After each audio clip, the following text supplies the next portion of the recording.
इस कहानी की शुरुआत में हमें एडिनबर्ग के स्कॉटलैंड में 1874 का सीन दिखाया जाता है, जहां काफी ठंड पड़ रही थी, इसीलिए वहां घरों के ऊपर बर्फ जम जाती है। वही हमें एक औरत को दिखाया जाता है जो प्रेग्नेंट थी। उसके पेट में दर्द होता है और वो पास के घर में जाती है। ठंड इतनी ज्यादा थी कि उसके आंसू भी बर्फ बन जा रहे थे। वो घर के पास पहुंचकर बेहोश हो गई थी। तभी घर का दरवाजा खुलता है और घर के अंदर से एक बिल्ली और औरत निकलती है, जो उस बेहोश औरत को खींचकर घर के अंदर ले जाती है। घर के अंदर एक औरत थी जिसका नाम मेडेलिन था। वो उस औरत की डिलीवरी करवाती है। वो बच्चे को देखकर कहती है कि इसका दिल बर्फ जैसा सख्त है, जो कि धड़क नहीं रहा था। वो बच्चे को बचाने के लिए एक घड़ी का दिल बनाती है और उस बच्चे के असली दिल को निकालकर घड़ी वाले दिल को लगा देती है और उसके अंदर चाबी लगाकर घड़ी को चालू कर देती है, जिसकी वजह से सभी घड़ियां बजने लगती है। बच्चा मेडेलिन को अपनी माँ समझता है, मगर उसकी माँ नहीं होती और बच्चे को अपनी असली माँ को देती है। सभी सो जाते हैं, मगर बच्चे की माँ को लगता था कि मेडेलिन उसके बच्चे का अच्छे से ध्यान रखेगी, इसीलिए उसे रात में वहीं छोड़कर चली जाती है। ये बात मेडेलिन को भी पता होती है, मगर उसे जाने से नहीं रोकती, क्योंकि वो भी बच्चे को अपने पास रखना चाहती थी। अब कुछ साल बाद बच्चा बड़ा हो गया था और उसका नाम जेक था। जेक सुबह उठता है और अपने घड़ी वाली दिल में चाबी लगाकर मेडेलिन के पास आता है और उन्हें कहता है कि आज मेरा जन्मदिन है, हमें कहीं घूमने चलना चाहिए। मेडेलिन उसे मना करती हुई कहती है कि मैं आर्थर की रीड सही कर रही हूँ और मुझे आना और लूना के साथ कहीं जाना है और मैं बाद में तुम्हारे साथ चलूंगी, और उसे आर्थर के पास छोड़कर चली जाती है। आर्थर एक अजीब इंसान था जिसकी रीढ़ की हड्डी एक म्यूजिक सिस्टम की बनी थी, जिसे छूने से म्यूजिक निकलता है। जेक 10 साल का हो गया था, मगर वो कभी घर से बाहर नहीं निकला था, जिसकी वजह से वो काफी ज्यादा उदास होता है। आर्थर उससे बातें करने लगता है और उसे एक अंडा बताता है और कहता है कि मेरी बीवी आमलेट काफी अच्छा बनाती है, इसीलिए मैं इसे हमेशा साथ रखता हूँ। और आर्थर उसे एक अंडा देता है जिसके ऊपर स्माइल बना हुआ था। मेडेलिन जेक के पास आती है और उसे बताती है कि तुम्हें जीने के लिए नियमों को बनाना होगा, और जेक को 3 नियम बताती है, जिसमें उसे कभी दिल की यादों को नहीं छूना, दूसरा कभी गुस्सा नहीं करना, और तीसरा नियम उसे कभी प्यार नहीं करना है, और अगर उसने ऐसा किया तो उसका दिल ये झेल नहीं पाएगा और तुम मर जाओगे, इसीलिए मैं तुम्हें कभी शहर में नहीं ले जाती। जेक कहता है कि मैं कभी प्यार में नहीं पड़ूंगा, क्योंकि मैं उसके बारे में कुछ नहीं जानता, और वो मेडेलिन के साथ बाजार में घूमने जाता है। जेक किसी भी लड़की को देखता तो मेडेलिन उसकी हार्ट बीट चेक करती है, क्योंकि उसे डर होता है कि वो कहीं किसी लड़की से प्यार न कर बैठे। जेक को एक बैरल ओरेगन की आवाज आती है जो उससे काफी अच्छी लगती है। मेडेलिन कहती है कि इसमें काफी भावनाएं हैं, इसीलिए तुम्हें उससे दूर रहना होगा। मेडेलिन एक आदमी से बात करने लगती है, तभी जेक वहाँ से कहीं और चला जाता है। वहीं जेक मिस बबुल नाम की एक लड़की के पास चला जाता है जो गाना गाती है। जेक भी उसके पास जाकर गाना गाने लगता है, जिसकी वजह से उसका दिल जलने लगता है, क्योंकि जेल को बबुल पसंद आ गई थी। बबुल जेक को किस करने लगती है, तभी वो बेहोश होकर नीचे गिर जाता है। मेडेलिन जेक को होश में लाती है और उसे एक थप्पड़ मारकर कहती है कि मैंने तुम्हें मना किया था कि तुम किसी से प्यार नहीं करोगे, और अगर तुम फिर से प्यार का नाम लोगे तो तुम मर जाओगे। मगर जेक को अभी बबुल ही दिखाई दे रही थी और उसके सपनों में खोया रहता था। अगले दिन सुबह मेडेलिन जेक को बताती है कि वो कभी मां नहीं बन सकती और उसे खोना नहीं चाहती। जेक के पास आना और लूना आती है। वो उससे कल शहर में जाने के बारे में पूछती है। जेक कहता है कि मैं एक लड़की से मिला हूँ जो काफी सुंदर थी। आना और लूना उसे प्यार करने से मना करती है और बताती है कि इसमें तुम्हारी भलाई है, वरना तुम मर जाओगे। फिर वो दोनों जेक को अपने बर्थडे के लिए गिफ्ट देती है। वो लूना से पूछता है कि तुम्हें ड्रेस कहाँ से लाई, क्योंकि ऐसी ड्रेस बलून ने भी पहनी हुई थी। लूना कहती है कि मेरे बचपन की स्कूल की ड्रेस है। जेक मेडेलिन के पास आता है और उसे कहता है कि मुझे स्कूल जाना है, क्योंकि मैं अपने 3 नियमों को और अच्छे से समझना चाहता हूँ। मेडेलिन उसे स्कूल जाने से मना करती है और कहती है कि तुम स्कूल में बोर हो जाओगे और हर कोई तुम्हारी घड़ी का मजाक बनाएगा। जेक कहता है कि तुम्हारे पास मेरे लिए समय नहीं है और मैं हमेशा अकेला हूँ। मेडेलिन को पता था कि वो बबुल के लिए स्कूल जाना चाहता है, मगर वो फिर भी उसे स्कूल भेज देती है। जेक इस बात से काफी खुश होता है और कहता है कि मेरा अब तक का सबसे अच्छा जन्मदिन है। वहीं जेक स्कूल में सभी बच्चों से जाकर बबुल के बारे में पूछने लगता है। रोको नाम का एक सीनियर लड़का जेक के पास जाता है और उसे पूछता है कि तुम क्या ढूंढ रहे हो। जेक कहता है कि मैं एक छोटी सिंगर को ढूंढ रहा हूँ जिससे कम दिखाई दे रहा था, इसीलिए मैं उसे एक चश्मा देने आया हूँ। रोको कहता है कि उसका नाम मिस बबुल है और उसे मेरे सिवा कोई भी नाम लेकर नहीं बुलाता और तुम भी उसे भूल जाओ। रोको कहता है कि वो विदेश चली गई है है। ये बात सुनकर जेक के दिल से आवाज आती है। रोको उसके दिल की आवाज सुनता है और उसकी शर्ट को खोलकर उसके दिल को देख लेता है और उसे धमकी देता है कि अगर उसने बबुल से प्यार किया तो उसके दिल को तोड़ देगा। जेक जब घर आता है, मेरलिन उससे उसके स्कूल के बारे में पूछती है, मगर उसे कोई जवाब नहीं देता और उसके कमरे में चला जाता है। वहीं रोज स्कूल में रोको और बाकी के बच्चे जेक के दिल का मजाक बनाते हैं और उसे काफी तकलीफ देते हैं। ऐसे ही कई साल बीत जाते हैं और जेक के कई बर्थडे निकल जाते हैं, मगर जेक अब उदास रहने लगा था क्योंकि अभी तक बबुल को नहीं ढूंढ पाया था। वहीं एक दिन स्कूल में रोको के हाथ से एक कार्ड गिरता है जिसे बबुल ने जेक के लिए भेजा था। वो उसे हर जन्मदिन पर कार्ड भेजती थी, मगर रोको उसे नहीं देता था। जेक वो कार्ड पढ़ लेता है और उसे पता चल जाता है कि वो कार्ड बबुल ने उसके लिए भेजा है। रोको से कार्ड मांगता है, मगर जेक उसे कार्ड नहीं देता, जिसकी वजह से दोनों कार्ड को खींचने लगते हैं और कार्ड बीच में से फट जाता है, जिसकी वजह से रोको जेक को मारता है और उसके दिल को खराब करने लगता है। तभी जेक के हार्ट वॉच में टॉय कोयल से उसकी आंख में लग जाती है, जिसकी वजह से जेक भागकर अपने घर आ जाता है। जेक भागते हुए मेरलिन के पास आता है और उसे कहता है कि मैंने रोको को मार दिया है, मैंने उसकी आंखों में घड़ी का कुकू डाल दिया है और पुलिस मुझे पकड़ लेगी। मेरलिन कहती है कि मैं पुलिस को संभाल लूंगी और तुम पीछे के रास्ते से भाग जाना। मैं पुलिस से कहूंगी कि तुम घर पर नहीं आए और मैं तुम्हारे मरने का नाटक करूंगी और तुम्हारी कब्र पर एक पेड़ लगा देंगे, क्योंकि कब्रिस्तान में भूत है। इस वजह से पुलिस कब्र को नहीं खोदेगी और कहती है कि तुम कहीं भी जाओ पर अपनी घड़ी की चाबी को कभी मत भूलना और हमेशा घड़ी के साथ ही रहना। जेक मेरलिन को गले लगाकर वहाँ से चला जाता है। वहीं जेक एक ट्रेन से कहीं और जा रहा होता है और उसे बबुल की याद आती है। जेक के पास एक आदमी आता है और उसे डराने लगता है। जेक उसे बचकर भागने लगता है क्योंकि उसे मारने वाला था। ट्रेन एक स्टेशन पर रुकती है जिसमें जॉर्जेस मेलियस नाम का एक आदमी चढ़ता है, जिसे देखकर जेक को मारने वाला आदमी वहाँ से भाग जाता है। जॉर्ज एक जादूगर था जो अपने कैमरे की मदद से फेमस होना चाहता था। वो जेक की घड़ी देखता है। जेक कहता है कि मुझे एक घड़ी ठीक करने वाले के पास जाना होगा। जॉर्ज कहता है कि मैं घड़ी ठीक नहीं करता, मगर मैं तुम्हारे काफी काम आ सकता हूँ। पेरिस में मेरी एक वर्कशॉप है, तुम वहाँ रुक सकते हो। जेक जॉर्ज के साथ पेरिस आ जाता है और उसकी घड़ी को ठीक करने लगता है। जेक उसे बबुल के बारे में बताता है और कहता है कि वो एक सिंगर है और वो अभी ग्रेनेडा में है। जॉर्ज कहता है कि वह मोराजन के लिए कुछ नहीं है और वो एक सिंगर है, इसीलिए वहाँ नहीं होगी। और जॉर्ज से कहता है कि मैं अपने कैमरे की मदद से तुम्हारे दिल के ऊपर एक फिल्म बना सकता हूँ। जॉर्ज एक बॉक्स को खोलता है, जिसकी वजह से वहाँ एक बड़ा सा स्टेज बन जाता है और जेक को अपनी लव स्टोरी बताता है, लेकिन जॉर्ज को अपने साथ अंडालूसिया चलने को कहता है। जॉर्ज भी उसके साथ जाने को तैयार हो जाता है और दोनों अंडालूसिया के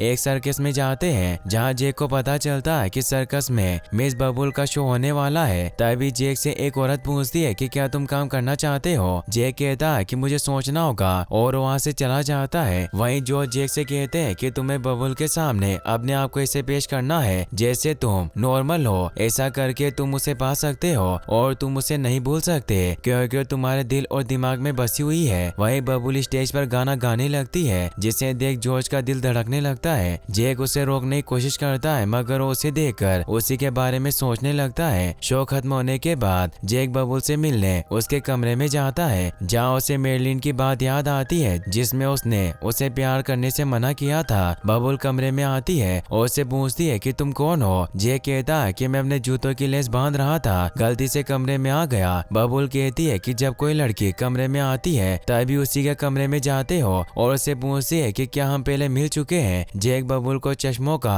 एक बुके देता है और कहता है कि मैं आपके लिए लाया हूँ। बबुल बुके लेकर कहती है कि मैं अब चश्मे नहीं पहनती हूँ क्योंकि मैं चश्मे में अच्छी नहीं लगती और उससे पूछती है कि तुम यहाँ के तो नहीं हो। जेक उससे कहता है कि क्या हम कल मिल सकते हैं। बबुल कहती है कि पता नहीं। जेक कहता है कि मैं गोश्त ट्रेन में लोगों को डराने का काम करता हूँ। बबुल कहती है कि मैं तुम्हारे डराने का तरीका देखने कल 4 बजे गोश्त ट्रेन में आऊंगी। जेक भागकर गोश्त ट्रेन की ओनर के पास जाता है और उसे कहता है कि क्या मैं यहाँ काम कर सकता हूँ। वो कहती है कि तुम लोगों को डराने के लिए क्या कर सकते हो। जेक उसे अपने घड़ी वाला दिल दिखाता है, जिसे देखकर उसे काम पर रख लेती है और उसे कहती है कि बस लोगों को डराते रहना, हम दोनों दोस्त बन जाएंगे। अगले दिन बबुल गोश्त ट्रेन में आती है। जेक अपनी घड़ी में चाबी भरता है और बबुल को जाकर डराता है। बबुल जेक से डर जाती है, मगर वो ट्रेन में किसी को नहीं डरा सकता, जिसकी वजह से गोश्त ट्रेन की ओनर जेक से कहती है कि तुम किसी को भी नहीं डरा पाए। बबुल कहती है कि मैं सच में डर गई थी। बबुल कहती है कि मैंने तुम्हें कहीं देखा है। जैक उसे बताता है कि तुम मेरे साथ डांस करना चाहोगी। बबुल उसके साथ डांस करने लगती है। उसे उसकी घड़ी की आवाज आती है। जैक कहता है कि बारिश की आवाज है। बबुल कहती है कि मैंने इसे पहले भी कहीं सुना है। जैक कहता है कि मेरा दिल है, जब मैं पैदा हुआ था तब मेरा दिल जम गया था, जिसकी वजह से इसे मेरे लिए स्पेशल बनाया गया। बबुल उसे कहती है कि तुम अपना दिल हर लड़की को बताते हो। जैक कहता है कि ऐसा नहीं है, तुम पहली लड़की हो। और वो बबुल को किस करने की कोशिश करता है, मगर उसे ऐसा करने से मना कर देती है और कहती है कि मैं किसी और से प्यार करती हूँ। मैंने तुम्हें देखा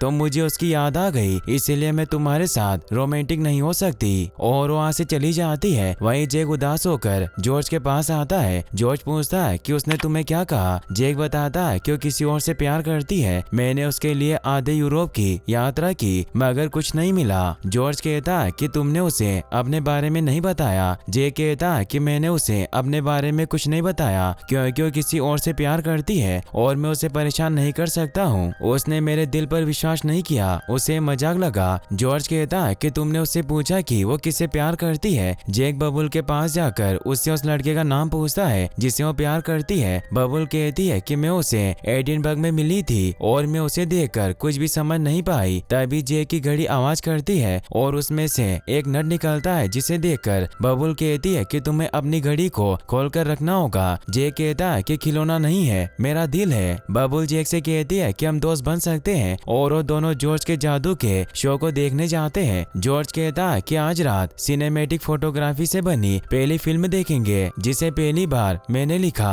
और ये मूवी जैक की है जिसका दिल एक घड़ी है जिसे देखकर मैंने उसे रिपेयर करके और मजबूत बनाया है। और सभी को जैक की मूवी दिखाता है जिसे देखकर जैक को लगता है कि बबुल रोको से प्यार करती है और उससे कहता है कि वो बिल्कुल ठीक नहीं है, उसने मुझे काफी परेशान किया है, वो एक शैतान है। बबुल कहती है कि वो मेरी उम्र का है और मैं उससे एक बार मिली हूँ और मुझे पता है कि एक अच्छा इंसान है, मगर मैंने उसे बिना चश्मे के देखा था, जिसकी वजह से मैं उसे अब भी नहीं पहचान सकती हूँ। जैक का दिल धड़कने लगता है और वो बबुल से पूछता है कि तुम कहाँ मिले थे। बबुल कहती है कि मैं उसे एडिनबर्ग में मिली थी, मैं गाना गा रही थी और वो भी मेरे साथ आकर गाना गाने लगा। उसने मेरा चश्मा तोड़ दिया था, मैंने अपने आप को कभी इतना खुश महसूस नहीं किया था। और वो हवा में उड़ने लगती है। जैक कहता है कि मुझे तुम्हें कुछ कहना है कि मैं तुमसे कल फिर मिलना चाहता हूँ। बबुल उससे मिलने के लिए हाँ कर देती है और उसे कहती है कि मुझे लगता है कि तुम मुझसे कुछ और कहना चाहते हो। वहीं जैक जोर से कहता है कि बबुल मुझसे प्यार करती है, मगर वो एडिनबर्ग वाले जैक से भी प्यार करती है। जॉर्ज कहते हैं कि वो भी तुम ही थे और तुम उसे बता सकते हो कि तुम ही जैक हो। जैक कहता है कि मैंने उसे बताने की कोशिश की, मगर मैं ऐसा नहीं कर पाया, और अगर मैं उसे शुरू से सब कुछ बता दूं तो उसे यकीन हो जाएगा। इसमें तुम्हें मेरी मदद करनी होगी। जॉर्ज उसकी मदद के लिए मान जाते हैं। वहीं बबुल अकेले ही जॉर्ज का शो देखने जाती है। जॉर्ज उसे जैक और जॉर्ज की लव स्टोरी दिखाता है। ये सब देखकर बबुल रोने लगती है। जैक उसके पास आता है और उसकी ड्रेस का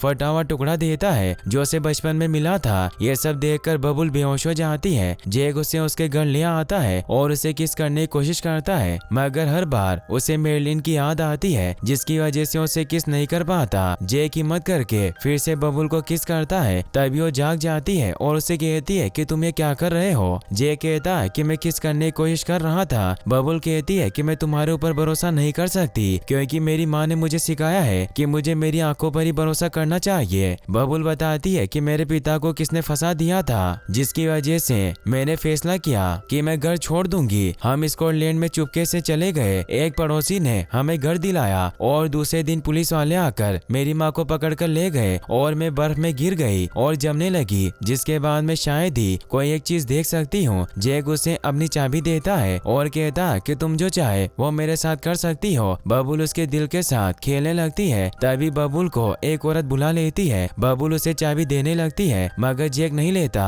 और उसे कहता है कि हम भाग जाते हैं। बबुल कहती है कि हम कहाँ जाएंगे। जैक कहता है कि मुझे पता नहीं, बस तुम हाँ करो। बबुल उसे हाँ करती है और अपने शो में गाना गाने लगती है। जैक जोर से कहता है कि बबुल मुझसे प्यार करती है और हम पहाड़ी पर भाग जाएंगे। बबुल अपने कपड़े पैक करती है। तभी उसके पास रोको आता है, जिसे देखकर उससे पूछती है कि तुम यहाँ क्या कर रहे हो। रोको कहता है कि मैं तुमसे मिलना चाहता था, मगर तुम पैकिंग क्यों कर रही हो। बबुल कहती है कि मैं जिस लड़के से प्यार करती थी मैं उसके साथ साथ जा रही हूँ। जे कहता है कि मैं अपने बचपन के दोस्त से मिलने जा रहा हूँ और तुम्हें तो पता होगा कि उसका दिल घड़ी का बना हुआ है, जिसकी घड़ी की वजह से मेरी आंख फूट गई और अब मुझे घड़ी की आवाज से भी नफरत है। और वो बबुल को उसके जीने के 3 नियम के बारे में बताता है। जेक बबुल के पास आता है। बबुल कहती है कि जेक ने मुझे तुम्हारे 3 नियम और रोको की आंख के बारे में बताया और तुमने मुझसे ये सब क्यों छिपाया और मैं तुमसे प्यार नहीं कर सकती क्योंकि मैं तुम्हारा खून नहीं करना चाहती। जेक कहता है कि ये सब झूठ है और वो मेरे खिलाफ तुम्हें भड़का रहा है और उससे गुस्सा आ जाता है, जिसकी वजह से उसका दिल जलने लगता है। बबुल वहाँ से जाने लगती है। जेक कहता है कि मैंने तुम्हें पहली बार देखा तो मैं तुम्हें देखता ही रह गया, मैं तुमसे बहुत प्यार करता हूँ। मगर बबुल उसे वहाँ से जाने को कहती है। जेक इस बात से काफी दुखी होता है, जिसकी वजह से उसका दिल उसे झेल नहीं पाता। रोको कहता है कि मैं जेक से अपना बदला लेकर रहूंगा और मेरा प्यार बबुल से सच्चा था, जिसे पाने के लिए मैं यहाँ आया हूँ। और जेक को मारने के लिए उसे उकसाता है। जेक रोको से लड़ने लगता है। बबुल दोनों को रोकती है। रोको बबुल को अपने साथ ले जाता है, जिसकी वजह से जेक का दिल टूट जाता है और वो जॉर्ज के पास जाकर उसे अपना दिल बदलने को कहता है, क्योंकि उसे हमेशा कमजोर बनाता था। वो जॉर्ज से कहता है कि तुम मेरे दिल को बदल दो, जिसके बाद मैं कभी प्यार नहीं करूंगा। जॉर्ज कहता है कि तुम्हारी चाबी कहाँ है। जेक कहता है कि वो मैंने बबुल को दे दी है। जॉर्ज कहता है कि अब तुम्हें मेरे लिए नहीं बचा सकती है, मैं कुछ नहीं कर सकता। और वो जॉर्ज को ट्रेन में बिठाकर उसके साथ जाने लगता है। जेक कहता है कि तुम यहीं रहो, मैं अकेले ही चला जाऊंगा। जेक अकेला ट्रेन से मेरलिन के पास जाने लगता है। वहीं बबुल रोको से कहती है कि जेक को अब अपने परिवार के पास चला जाना चाहिए। रोको कहता है कि उसे घर नहीं जाना चाहिए क्योंकि उसके भागने के बाद पुलिस मेरलिन को पकड़कर ले गई और कुछ महीनों बाद उसकी डेथ हो गई और उसे पेपर में उसके मरने की खबर दिखाता है और कहता है कि वो जेक के भाग जाने की वजह से मर गई। बबुल देखती है कि जेक की चाबी उसके पास है, इसीलिए उसे फिर से देने चाहती है। रोको से रोकने की कोशिश करता है मगर वो नहीं रुकती। बबुल जॉर्ज के पास जाकर जेक के बारे में पूछती और बताती है कि जेक की चाबी उसके पास है और मेरलिन भी मर चुकी है। जॉर्ज कहता है कि तुम्हें उसके पीछे जाना चाहिए और उसे एक डायरी देता है जिसमें उसने जेक के बारे में लिखा था। वहीं जेक का दिल धीरे धीरे टूटने लगा था। बबुल भी भागकर जेक के पास आती है मगर तब तक ट्रेन जा चुकी थी, इसीलिए वो दूसरी ट्रेन से जेक के पास जाने लगती है और जॉर्ज की दी हुई किताब पढ़ने लगती है जिसमें उसने जेक और बबुल की प्रेम कहानी लिखी थी। जेक जब एडिनबर्ग पहुंचता है तो बेहोश हो जाता है। आना और लूना मिलकर जेक को ठीक करती है, जहाँ वो देखता है कि अब आर्थर की रीढ़ की हड्डी काम नहीं करती, जिसकी वजह से वो चल और बोल नहीं सकता। जेक मेरलिन के बारे में पूछता है तो लूना और आना बताती है कि जब हम तुम्हें ट्रेन में छोड़कर आए तब मेरलिन यहाँ नहीं थी और हमने उसे ढूंढा तो वो मुझे जेल में मिली। जेक पूछता है कि वो अब कहाँ है। लूना कहती है कि वो मर गई है। यह सुनकर जेक रोने लगता है। आर्थर कहता है कि वो तुम्हें हमेशा नाजुक समझती थी और वो डरती थी कि तुम उससे दूर चले जाओगे। जेक मेरलिन की कब्र के पास आता है और काफी उदास होता है। जेक के ऊपर बर्फ जमने लगती है और वो नीचे गिर जाता है। वहीं बबुल भी आ जाती है और वो जेक को उसकी चाबी वापस लगाने लगती है, मगर जेक उसे ऐसा नहीं करने देता और कहता कि तुम मेरे पास वापस आई हो, इसीलिए मेरा दिल फिर से धड़कने लगा। और वो चाबी फेंक कर बबुल को किस करता है और जब वो उसे किस करना बंद होता है तो जेक के लिए समय वहीं रुक जाता है और जमी हुई बर्फ को पकड़कर हेवन में जाने लगता है और एक गाना गाता है और ये कहानी यहीं पर खत्म हो जाती है। गाइस, अगर आपको वीडियो पसंद आया हो तो इस वीडियो को लाइक करने के साथ साथ चैनल को सब्सक्राइब जरूर कर लेना। मिलते हैं नेक्स्ट वीडियो में। Thanks for watching.